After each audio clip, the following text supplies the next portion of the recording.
Hi, I'm Mara Webster with In Creative Company, and I'm so thrilled today to be talking about the fantastic series Bel-Air. We are joined today by showrunner, writer, and executive producer Carla Banks-Waddles and JoAnn Alfano, who is the executive vice president of current programming at Universal Television.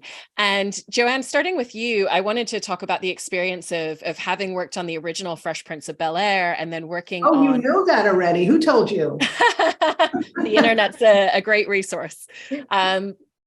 But I was so fascinated by the journey of reimagining a show like this, because there's elements that feel very familiar from watching the original, and yet it's such an entirely different and distinctive world. The tone is completely different, and it's been so beautifully done in a way that pays homage to, what this family meant to people, but in a completely different space and time that completely makes sense for current audiences. And I was interested in the journey of really figuring out a lot of those pieces and coming from the original into this iteration.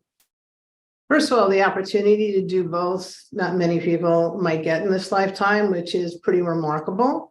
And having worked with a young, we were all kids, with a young Will Smith who used to play Nintendo in my office. Kind of hanging out together back in the day. But, it was a very relevant comedy for its time, and also did a lot of the things that a lot of comedies didn't do. Like, we told some stories, it's as funny as it was and how great as the cast was. We told also important stories and weren't afraid to lean into social issues, which I always felt kind of set the show apart at the time. And when Bel-Air came back around, I think it came to Westbrook first, and it came in the form of Morgan Cooper, who was executive producer on the show. He's a director who had done this trailer, this short, where he had reimagined the show and he ended up catching the eye of Will Smith. And what was great about it is it took the vitamins and minerals of the original show, and it's a drama. And it's not a comedy. And that, I think, is the big difference, is that the stories, it's not self-important, but certainly important. And, we can do things that are both fun and have a lot of gravitas and feel right for 2023. We pay homage, I think, to the original characters without it feeling as though they're exactly the same people. I think they have been completely reimagined.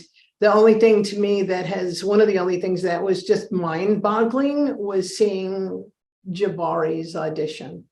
To know that you could find lightning in a bottle twice, that you can have, there's Will Smith and how amazing he was, and then, see Jabari and see all he brought to it. And, honestly, looking at Will told Jabari he got the role, actually, on a video, which was one of the most fun, I think, moments we could have. But I think the show stands on its own. It's very different. But like I said, I think there's a lot about it that, the legacy show lives in the mind of people, of everyone involved in it. And, we make sure, and we've had some of the actors from the original show on as well, which just feels like, a great thing to do. It's just been a fun thing to do.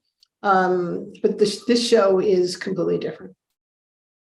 I really, really love that. And, Carla, in coming into writing the show on the first season and then stepping into the showrunner position on the second season, I was really interested in your experience in terms of the writer's room in particular, and just finessing and figuring out that beautiful tone and voice that the show has, and then going into the second season, how that's really evolved into a different space now that you have such a familiarity yourselves with the characters and the world that you've built, but also in the fact that audiences do as well at this point.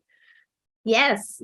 I think, season one and reimagining, like JoAnn said, this is a drama, and sort of all the conversations in the room, knowing the things that we wanted to keep about the original, even though it was a comedy, there were things, that were said that felt important, that felt resonated with people. And even though we were making jokes and the characters were funny, it was about something. It was a show about something. And so we had a lot of conversations in the room about, what do you take from the original that you love? Because we were also fans of the nostalgic IP that this is. And so how do you take the foundation of in the spirit of the things that you love from the original, which, was a family and they loved each other, and just kind of going into that house with that family, the Banks family. And so those were some of the things that we talked about. Like, we want to keep the things that we love. And then beyond that, really just taking the risk and just blowing the doors down and just saying, how can we now turn it into something where it can survive on its own, and holding on to the spirit of what the original was, and not lose that, but then be able to just really take it and grow from there and have it become its own creative show on its own. And I think season 1, the response was so good. And part of going into season 2 was like, we knew we had a 2-season order. So a lot of the conversation in the room, season 1 was like, oh, well, we can save that for season 2, or that's something, we'll do that in season 2. Because when you have the luxury of 2 seasons. So a lot of it was sort of having an idea of what we wanted to do in season 2, but also leaving space to respond to some of the things that the fans love in season 1, and those relationships, and making sure that we sort of leave room to expand on and give a response to, to the fans, and making sure we're giving them what they want to. Right. And I love that you're bringing up that point there about really looking at how audiences were responding to certain characters, certain interactions, certain relationships. It feels like a lot of the relationship, for example, between like Hillary and Jazz, that was something that audiences really connected to, or even they really love Carlton as a character, but they also enjoy the antagonistic elements that come with Carlton as a character. And so as you were sitting in the writer's room and going through development of the second season for both of you, how did you really look at how you wanted to kind of intersperse elements and really find those connective tissues to the things that you were really seeing those responses to? Yeah, I can start. I think you mentioned Jazz Hillary, and in the original, there was not a relationship between the two. Hillary sort of rebuffed. So it was interesting to see how many people really loved the chemistry that Coco and Jordan just naturally have together. So definitely we're like, all right, that's going to be a season long through line for them, and the love triangle this season with Hillary and Jazz and LaMarcus has been like one of the most tweeted about relationships, I think, in season 2. And I think the other thing that people loved was Jeffrey in season 1. People like this reimagined Jeffrey, and he's mysterious, but we want to know more, and that he's super cool. So season 2, just wanting to go, well, who would give a little bit about his past, because there's something about Jeffrey being this man of mystery where you want to know something, but not too much. Like, you want to keep that mysterious tone. And so just in season 2, giving a little bit more about his relationship with his son, and finding out why he did some of the things he did in season 2 as related to Will, and why he felt the need to sort of betray Phil's trust, because he has this father-son thing, and we find out a little bit more about that season 2. So those are 2 of the things that sort of come to mind in terms of what the fans responded to that we gave them more of in season 2. It's also really, when you look at some, like the Jeffrey character is one really good example of, on the original Fresh Prince, he's fun, he's the house man, everybody loves him, he's a comedy character solely. And I think in the opportunity, in an hour long and the dramatic storytelling, he becomes so much more than that. He's, if you will, he's a fixer. And he's had this relationship with Phil. So, how they've worked together is very different than, he wakes the kids up in the morning and they have breakfast or whatever, which is what the original was. And now this one is, I think much more intriguing, and it runs deeper. And I think, that's something that I'm looking forward to seeing in season 3. And the other one that really resonated with me, because I have teenagers and I have 2 teenage girls, and I see like what goes on in high schools, and they go to a private school in Los Angeles, and that's what this show is, right, in terms of Bel-Air Academy. And you have Carlton, who really was, and I love Alfonso Ribeiro, I mean, it was such a fun comedy character, and him dancing, and he was silly, though. It was a silly character, and I don't think that's what Ollie is. And in Carlton now, and I think the idea that we've had the ability to explore what happens when a high school kid is attracted to drugs and what that means, and that you can be from a really great family who is in your life every day of your life and paying attention, but that what you're up against in terms of just societal pressures of teens today in 2023, that we've been able to do that storyline, and that's part of who Carlton is. And as his parents, are figuring out and discovering what he's done and what he's been through, and Carlton is actually coming out with all of that, has been, I think, some of the most successful. And, just as a viewer, almost, not even as someone who works on it, I've really appreciated that story because it feels so real to me. Mm-hmm. Yeah. And it was really interesting to watch kind of the scene where Carlton makes that revelation at the end of the season in front of his parents, and they find out about this in such a public space, and then to see how they both respond when they get home. And one of the things that's always great to watch in terms of the two of them as parents is they both come at parenting from a different dynamic and a different style of communication with their kids. And so do you both find that that really gives you a lot of space to play within? So because there's kind of this cause and effect, anytime anything's happening with any of their kids' lives, you've got these kind of two different spaces of response that you get to play within narratively. Yeah, definitely. I think that's parenting. You're sometimes you're in lockstep, and other times, you're like, you disagree, and you have to figure out how to sort of manage how you're going to parent these kids together. And I think, all season we've been able to see Viv change from, she's always been that warm place for Will, but I think she realizes, especially how season 1 ended for Will in such a fractured place and distrust of the family, that you can't parent from this kind of control parenting, like do as I say, not as I do kind of thing, or do. And I think Phil comes from a little bit of more of an old fashioned, like, we know what's best. We're going to tell him how he needs to live his life, and he needs to just sort of trust that we're making the right decisions for him. And then coming in, and that did not end well for them in season 1. And so season 2, you sort of get to see that push pull where she's like, we can't just play puppet master with his life. We can't just dictate everything that he's going to do. Like, we have to also trust Will and trust Carlton, when it comes to weaning him off his meds, and even that story, that we have to listen. And it has to be, we have to parent from a place of listening to them and letting them be a part of the decisions in their own lives. And, it's interesting to see the differences between them. It is, and you're bringing up that concept there of the fractured elements within their relationships, and it's a family that always comes from such a place of love. But like any human relationships, there's always moments of fracture to different levels and different degrees. And it's like we got to watch the beginning of the season where it was very much Phil and Will in that place, and then you have different dynamics and elements at play within different relationships at different points. And so what were some of the conversations that happened early on in the development of season 2 of kind of really calibrating and figuring that out? And if we start with Will and Phil in this place, kind of how far do we want to carry this? What does that journey of repair look like? And then as they repair themselves, where do we create these other spaces of antagonism and conflict? Yeah. You want to start, JoAnn? You want me to start? Yeah, the thing that I really appreciate about it is that, and the thing about the show and the approach to it is, we want to be as real as we can, as realistic. So I don't, where they ended season 1 and how fractured they were, it wouldn't make any sense for us to, in season 2, in the first episode, be like, everything's fine. Everything wasn't fine.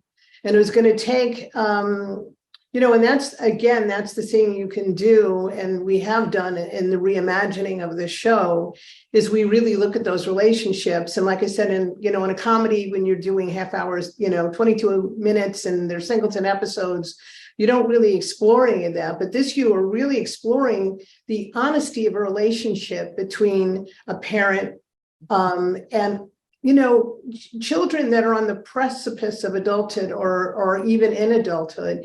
It's a different relationship. So, Will is not a kid, and Will has been hurt, and he was hurt by the information that he got of what happened with his father. And he had to process all of that and process those feelings and work through. It wouldn't have been honest for them to be all kumbaya at the beginning of the season. It really had to be about, these people finding their way with each other. And same thing for Phil. What I always appreciated about the Phil character is that, like, he stood his ground.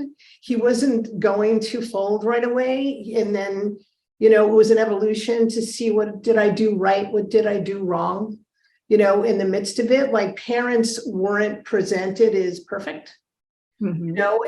and watching, I think watching those relationships, grow, and then watching to see, how Phil was such an important part of helping Will through the situation with Doc at the end of the day, which was in a very different place of where we started it. So those are the things, those are among the types of things that I think, we really love to explore. And then at the same time, we do have the ability to do and tell adult relationships.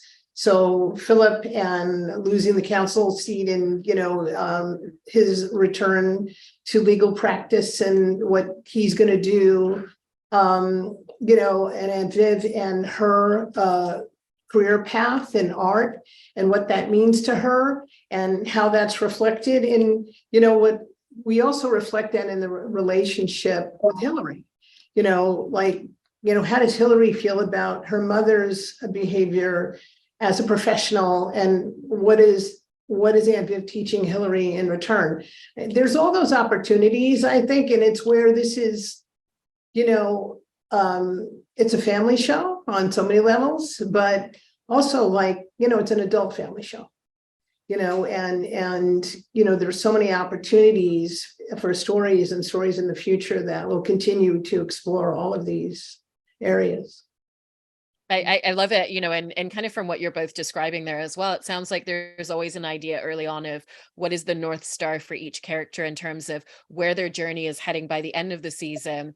And then almost tracing back and going, okay, well, if this is where Carlton's going to be at the end of the season, if this is where Ashley and Hillary are going to be at the end of the season, how do we want to carry them from point A to point B? So once you have that North Star for the characters, how do you all work to kind of trace back to the beginning and then fill in the space and all the gaps in the middle?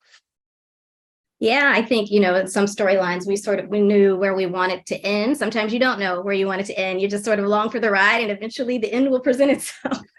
But I think, we knew with Carlton that the mental health journey and sort of the anxiety, like, we knew we wanted to tell that story and spend more time with it, and that we were ultimately going to end in a place of him needing either to come clean or get a healing or to be exposed in some way, that he was no longer going to be able to keep this a secret. And so just knowing we wanted to end there, being able to backtrack and sort of lay the train tracks to that moment of, seeing him do well with Will and the dynamic duo, but then also feeling the pressures of that with the Founders Award that could bring on some more attacks, and then having them sort of be fractured themselves, Will and Carlton, that causes a little more stress where he's now left alone and feeling he has no one, and then maybe turning back to the person we don't want him to turn to, which is Connor, which also equals cocaine, and sort of seeing that journey from him.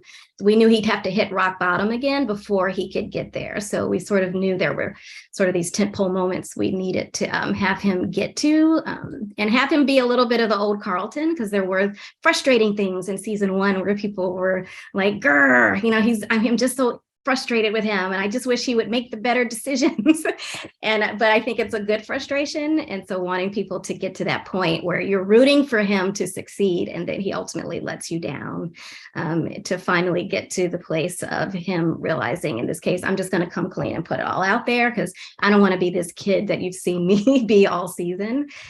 So yeah, that journey, just mapping it out, it helps to know where you're going. And one of the things with Carlton in particular that it feels like a lot of people have really appreciated in terms of a lot of his storylines is it was never something where it was one episode we see him have a panic attack and then everything's fine. It really has very realistically explored what does that ongoing journey of a relationship with anxiety struggles look like, because it's not something that suddenly goes away tomorrow, and there's different journeys on different days. And so was it important to everybody early on when that was first conceptualized for him as a character that it was always going to be a central theme that was going to carry through to him, or was some of it kind of going back to what you were talking about earlier in terms of seeing the way that people were responding to it from the first season, part of how we saw a lot of the journey that we've seen in season 2. Yeah. JoAnn, you want to talk? Or? Yeah, I would, one of the things that we did, I think early on in the season is we started working with a mental health consultant. Yeah. And I think it was a really important thing to do, because you don't want to step into this territory without knowing what you're doing and making sure what you're talking about feels honest and real. And, we weren't doing this story to be provocative. We're telling the story because, this is a truth. As I said, I have teenagers. I watch I watched during the pandemic, and I watched what happened to a lot of their friends and a lot of the anxiety they got. And I felt very blessed that, I felt like my kids were okay, but they would tell you stories all the time of what wasn't okay. And then, you find out things and realize, like, there are stories to tell here that are really important to tell, that also let other teens, parents, adults know, oh, this is okay. This can happen to, this very good family in Bel-Air, to this very good kid who can be racked with, anxiety issues are tremendous. So, and then once I think we got a sense that the story was going to go in this direction, and it was like, the parents had to be involved. They have to know about his therapist if he wants to come off of meds. These are the types of things that we got advice about. You can't just have someone go, I'm going to stop taking my meds, and that's okay. You have to seed all that.